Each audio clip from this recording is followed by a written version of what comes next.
আপনারা না কইছি আমি একদিন এইসব কাজ আপনি একদম করবেন না। কি গো বাড়ির পোলা বাড়ির কাম করুন না?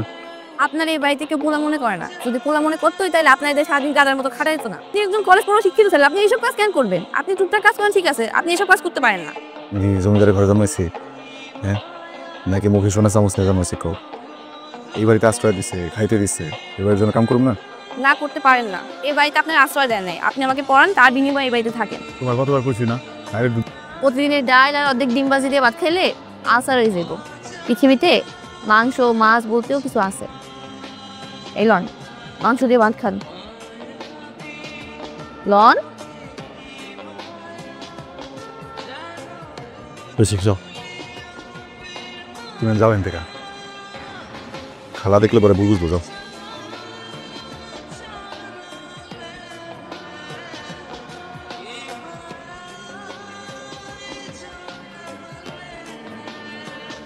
সেরিন যেদিন আমি দেখে হয়নি বুঝছো, কেমনি করে জানো তোমরা আজকের উপরে অ্যাপস দিচ্ছে।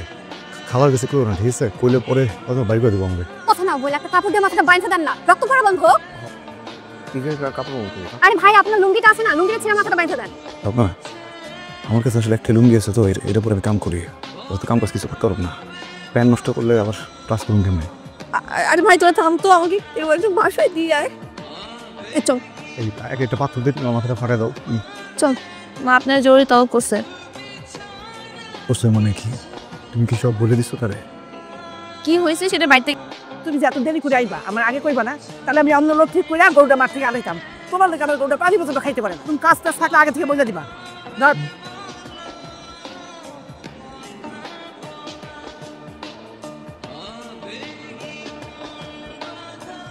ভালো শট তারপর এটা পাশে চলে। কি করতেছো? খেলতেছি তো। আম্মা আপনারা ডাকছে। কত নাই না, মা মামা কেউ বাড়িতে নাই, সবাই বাইরে গেছে, আজ দেরি হইব। তুমি তুমি তো কইলা না খালাম মা ডাকছে। মিথ্যা কইছি। বসেন, আগে আগে বসেন, তারপর করতেছি। মা আজকে বাড়িতে নাই, এগুলো সব আমি রান্না করছি। খাইন তো চাকর বাকরের মতো, ভালো একটা খাবারও জোরে না পাতে। আজকে আপনি খাইবেন আর আমি দেখুন। আর মজার কথা কই,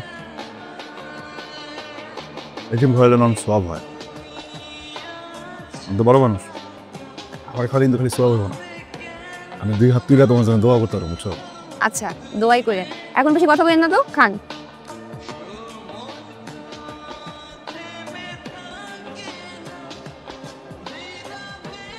আরে চোখের পানি প্লেটে পড়তেছে, পরে বলবেন যে রান্না ভালো হয় নাই, লবণ বেশি হয়েছে। কান্নাকাটি করা যাবে না। কামতেছি না, ঝাল খেতে পারি না, ওই তো ঝাল হয়েছে না।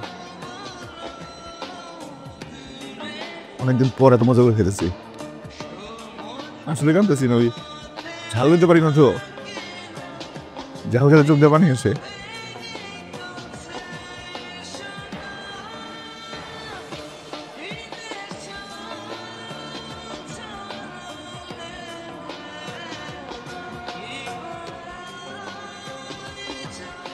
সাবির ভাই, আমি আপনার ভালোবাসি। মজা করে না তো, যাও এখান থেকে।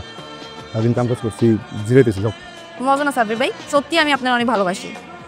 সাবির ভাই, আমি আপনাকে অনেকভাবে বোঝানোর ট্রাই করছি আমি আপনার ভালোবাসি, কিন্তু আপনি বুঝেন নাই। আম্মা যেই ছেলে আমার জন্য পছন্দ করছে, ওই ছেলে আমার একদম পছন্দ না, আমি বিয়ে করতে চাই না। আপনি যদি রাজি থাকেন তাহলে আপনার ব্যাপারে আমি আমার সাথে কথা বলতে পারি। আমি স্বপ্নকে ভালোবাসি। দেখো, তুমি অথবা আমার কথা না বিশ্বাস করতে পারো, বিশ্বাস না হলে স্বপ্নের সাথে কথা বলে নিও। সাব্বির আর আমি অনেকদিন ধরেই একটা রিলেশনশিপে আছি। ও আমাকে তোকে এই কথাটা বলতে বারণ করেছিল। কেন বারণ করেছিল? ও তোদের বাসায় লজিং থেকে পড়াশোনা করে, ও চায়নি আমাদের বাইরে আমাদের সম্পর্কের কথা অন্য কেউ জানুক। তুই তো আমার বেস্ট ফ্রেন্ড, তাই না? তুই তো জানিস আমি কতটা ভালোবাসি সাব্বিরকে। তুই জেনে শুনে কিভাবে পারলি সাব্বিরের সাথে রিলেশনে জড়াতে? তুই অনেক বেশি সুখে থাক, আমার ভালোবাসা মানুষটাকে নিয়ে আমি দোয়া করি।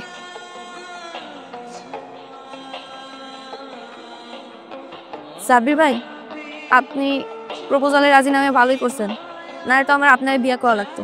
আর আপনার বিয়ে করে আমি কি করতাম, কই থাকতাম? আপনি তো চাওয়া ছিল কিছুই নাই। আর আপনার বিয়ে করলে আমার সারা জীবন পাতলা ডাইল আর অর্ধেক ডিম দিয়ে ভাত খেতে হইব। আপনার মধ্যে তো কোনো কোয়ালিটিই নেই। আর জানেন তো, অভাব যখন দরজায় আসে ভালোবাসা তখন জানলা দিয়ে পালায়। ও, আপনার তো ঘরই নাই, জানলাইব কই দিয়া? ঠিক কথা কইছো, আমি অপদার্থ,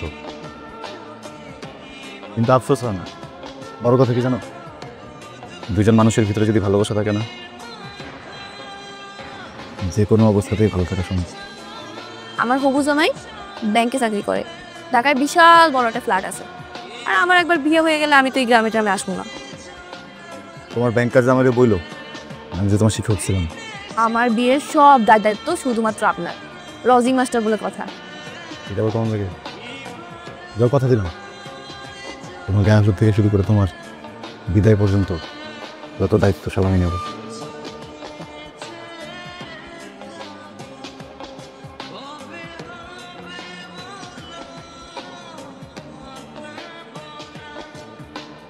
কি স্বপ্নাপুর তো বিয়া। স্বপ্নের বিয়ে মানে? আগামী সপ্তাহে সবকিছু রেডি। আচ্ছা তুই যা, আমি দেখতেছি ব্যাপারটা। আজকে না তোরে আমার বেস্ট ফ্রেন্ড পরিচয় দিতে আমার ঘৃণা লাগতেছে। শুধুমাত্র তোর কারণে আমি আমার ভালোবাসার মানুষটাকে ছেড়ে তোর হাতে দিয়ে চলে গেছি। আর তুই সেই কিনা সাব্বির ভাই তোকে এত ভালোবাসে, তাকে তুই ঠকাইলি, তার সাথে তুই প্রতারণা করলি। আমি প্রতারণা করছি মানে? হ্যাঁ, তুই প্রতারণা করছিস। তোর না বিয়ে ঠিক হয়েছে, যে লোকটা তোকে এত পরিমাণ ভালোবাসে, তুই কিভাবে পারলি তার সাথে এমনটা করতে? ও, এই কথা না পারি নিজের বেস্ট ফ্রেন্ডকে চিনতে, না পারি নিজের ভালোবাসার মানুষকে চিনতে। মানে আমি আমি বুঝতে পারছি না। কয়েকদিন আগে সাব্বির ভাইয়ের সাথে আমার দেখা হয়েছিল।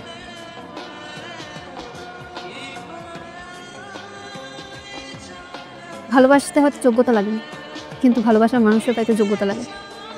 আর সেই যোগ্যতা তো সাব্বির ভাইয়ের নাই। একটা চাল চুলোহীন মানুষ কিভাবে পারে তো বাবা মার কাছে তার ভালোবাসার কথাটা বলতে? সেই কারণেই সে আমার বলছিল এই অভিনয়টা করতে। শয়তানের বাচ্চা, আমি দুধ কলা দিয়া সাপ পুষি, আর তুই সেই সাপেটাকে প্রেম করস? ও, আমি সাব্বির ভাইয়ের ভালোবাসি।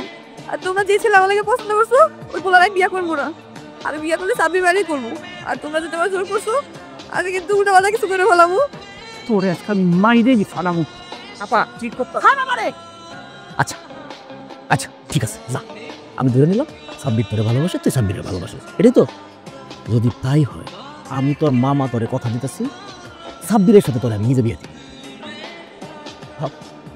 আর যদি প্রমাণিত হয় যে সাব্বির তোরে ভালোবাসে না, তাইলে কিন্তু আমরা যে ছেলে পছন্দ করছি ওই ছেলেকে তোর বিয়ে করতে হবে। রাজি? তুমি কি জেরিনরে ভালোবাসো? জেরিনরে বিয়ে করবা?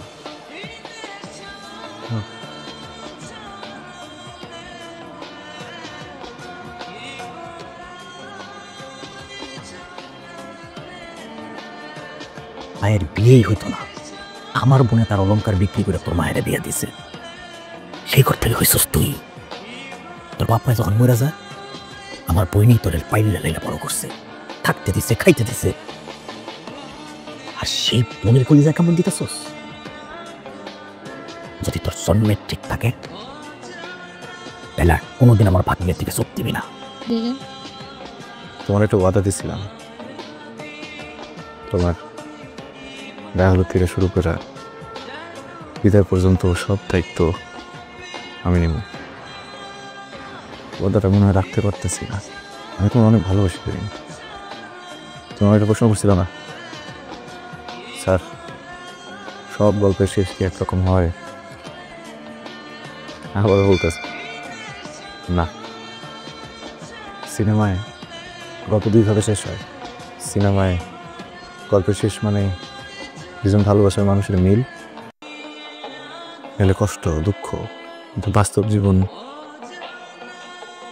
আরো কঠিন, অনাম্য। এটা আমার স্মৃতি, সারা জীবন দায়ী কমিয়ে গেছে। মাশাআল্লাহ, পৃথিবীর সব সুখ প্রমাণ হোক। হাসি।